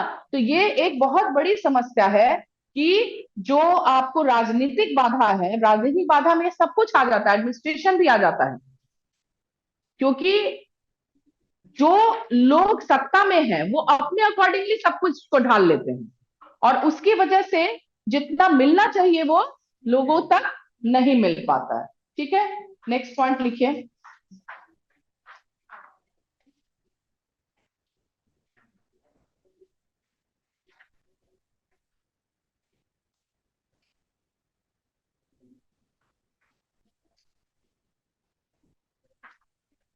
हम्म, पर्यावरण पर्यावरण संबंधित बाधाएं, पर्यावरण संबंधित बाधाएं, बताइए इसमें क्या होगा। प्राकृतिक आपदा जो आता है, अब हर एक साल बिहार या तो सूखा से ग्रसित रहता है या बाढ़ से। 2019 में तो दोनों आ गया, बाढ़ और सूखा दोनों। भूकंप भी, बहुत सारा जिला आपको भूकंप प्रोन एरिया है, तो आपको ये बहुत बड़ा संकट, बहुत बड़ी बाधा है ये। और सूखा, और ये तो बहुत ही ज्यादा, उतना फंडेड है भी नहीं, अमाउंट भी इन लोगों को नहीं मिलता है। तो प्राकृतिक आपदा इन लोगों के लिए एक बहुत बड़ी समस्या है, बहुत बड़ी बाधा है, जिससे कि इन लोग को उबरने की आवश्यकता है। इसमें जब भी आप लोग नोट्स बनाइएगा तो देखिएगा कि जो भी परसेंटेज है वो परसेंटेज लिखने की कोशिश कीजिएगा, जो भी डालिएगा कि किसमें कितना परसेंटेज है वो लिखने की कोशिश कीजिएगा।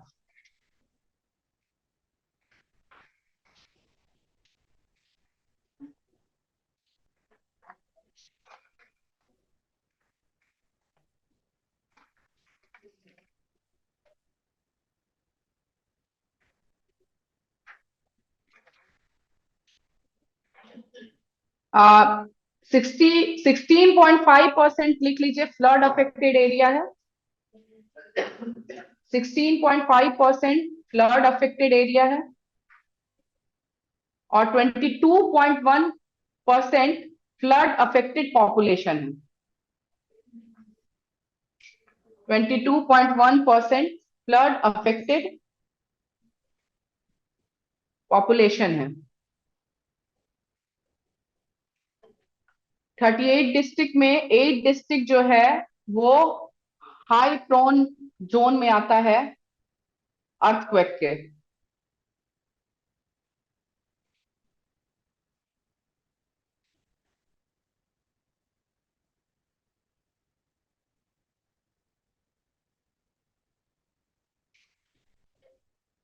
80% बिहार पॉपुलेशन जो है वो मानसून पे है। तो या तो रेनफॉल होता है, शॉर्टेज ऑफ रेनफॉल होता है, या फिर मतलब अनियमित जो कहा जाता है वो है। और उसके अकॉर्डिंगली चूंकि हम लोगों का क्या नहीं है, सिंचाई साधन नहीं है, तो इसकी वजह से, प्राकृतिक आपदा की वजह से हम लोगों को बहुत सारा प्रॉब्लम फेस करना पड़ता है। जैसे कि मैंने आप लोगों को बताया, वो आप मेंशन कर सकते हैं, 2019 में बाढ़ और सूखा दोनों बिहार इकॉनमी फेस किया था। ठीक है,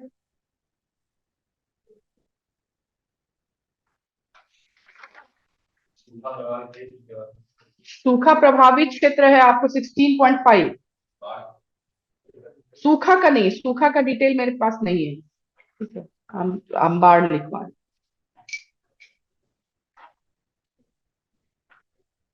ठीक है। और अन्य बाधाएं करके लिखिए।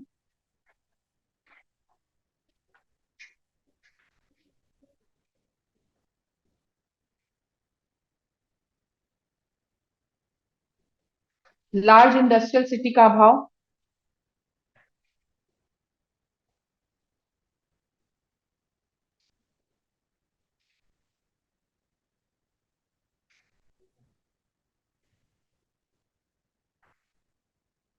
बिहार को लैंडलॉक स्टेट क्यों कहते हैं, लैंडलॉक? क्या सभी जगह? नहीं, नहीं, आजकल से घिरे जो चारों तरफ से नहीं, बाउंड्री नहीं, लैंडलॉक स्टेट यहाँ पे उससे कहा जाता है कि इंटरनेशनल फंडिंग का अभाव। हाँ, इंटरनेशनल फंडिंग का अभाव है यहाँ, क्योंकि लोगों में विश्वास नहीं है ना, इतना डेवलप तो रहा नहीं है आज ना, फास्ट था। ग्लोबल इन्वेस्टर समिट्स जो हो रहे हैं हम्म। उसमें से तो बिहार को इन्वेस्टमेंट ये अभी तक की बाधाएं कि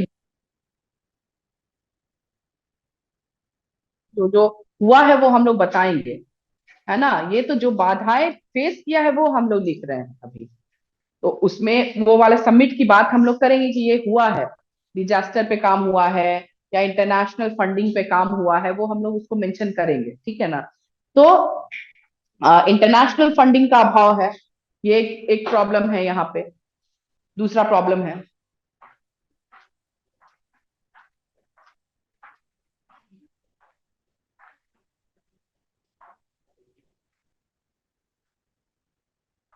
फिर आपको माइग्रेशन, पलायन, ब्रेन ड्रेन, मतलब स्किल वाले लोग चले जाते हैं कहाँ, दूसरे स्टेट में चले जाते हैं। अब यहाँ पे सीख रहे हैं, पढ़ रहे हैं, लेकिन वो उसको यहाँ ना यूटिलाइज करके दूसरे स्टेट में चले जाते हैं। तो ये भी एक बहुत बड़ी समस्या है, ठीक है। पहला मैंने क्या लिखवाया था, हाँ, लार्ज स्केल सिटी का जो पहले हम लोग चर्चा किए, औद्योगिक विकास में हम लोग चर्चा किए, ये बहुत बड़ी समस्या है कि यहाँ पे उद्योग नहीं है, भी तो बहुत ज्यादा डेवलप नहीं है और न के बराबर है। तो उसकी वजह से लोगों को अनएम्प्लॉयमेंट का सामना करना पड़ता है, और अनएम्प्लॉयमेंट एक तरह से गरीबी की तरफ भी ले जाती है, क्योंकि हेवी डिपेंडेंसी है एग्रीकल्चर पे, और उतना जनरेशन तो नहीं हो पा रहा, उतना लोगों को मिल नहीं पा रहा है। तो उसकी वजह से ये बहुत बड़ी एक समस्या उत्पन्न हुई है। दूसरा मैंने लिखवाया आप लोगों को कि ये इंटरनेशनल फंडिंग का अभाव है। अभी तो फास्टेस्ट ग्रोइंग हुआ है ना, तो अब लोगों को विश्वास हो रहा है तो फंड आएगा, है ना। तो ये भी एक प्रॉब्लम फेस किया है बिहार इकोनॉमी एक समय में। और लास्ट में मैंने पलायन की बात कही कि माइग्रेशन जो है, ब्रेन ड्रेन जो है, वो बहुत बड़ी समस्या रही है हमारे बिहार इकोनॉमी के लिए, ठीक है। इसमें से कोई भी पॉइंट में कुछ भी पूछना हो तो बताइए, या कोई और पॉइंट है तो बताइए। हाँ, डाल सकते हैं इंफ्रा, हाँ उसमें डाल सकते हैं, इंफ्रा आप इसमें डाल दीजिएगा, सामाजिक आर्थिक वाले में, ट्रांसपोर्ट एंड कम्युनिकेशन वगैरह डाल दीजिएगा, छूट गया हमसे, उसमें डाल दीजिए, आर्थिक में आ जाएगा वो, ट्रांसपोर्ट कम्युनिकेशन। और कोई पॉइंट बताइए इसमें।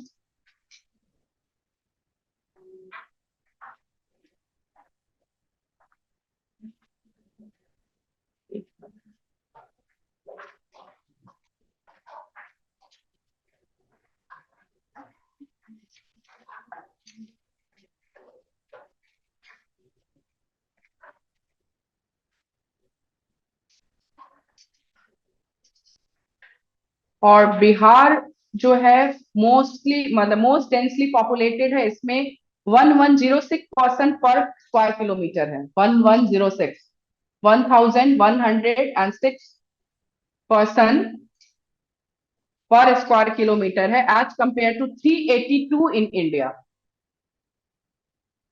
1106 person per square kilometre compare to 382 in India.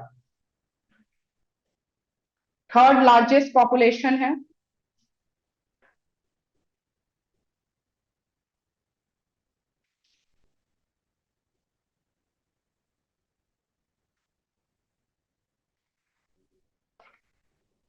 Common पर्यावरण की संबंधी बात है उसमें जो यहाँ के फॉरेस्ट डेंस फॉरेस्ट नहीं है, ओपन नहीं है, इन सब चीजों को ज़्यादा अन्य में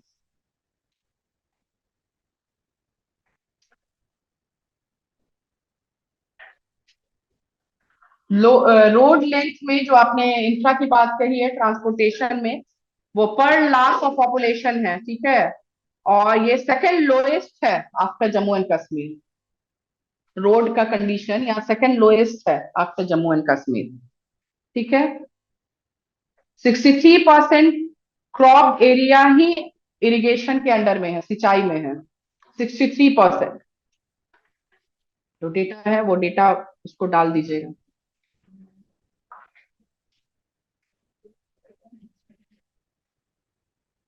लीस्ट लिटरेट स्टेट में आता है 63.82% के साथ।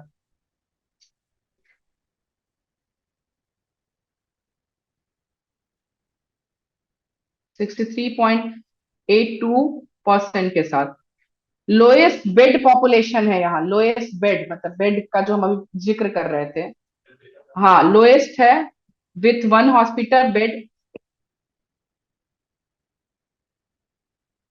8645 पीपल।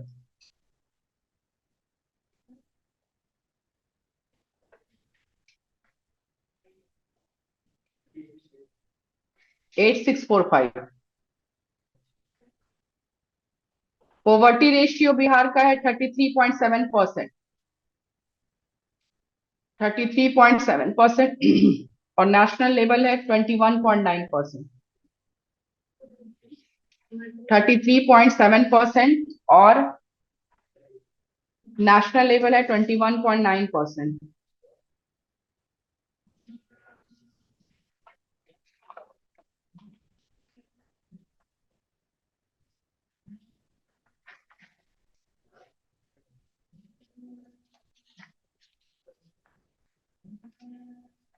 ठीक है।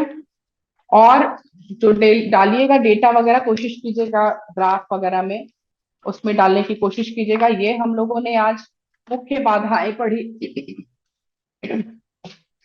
और नेक्स्ट क्लास में जो हम लोग करेंगे उस पे उसका जो निवारण होगा और गवर्नमेंट का जो पॉलिसी होगा वो सारा हम लोग डिस्कस करेंगे। ठीक है। तो ये जो क्वेश्चन होगा ये आपको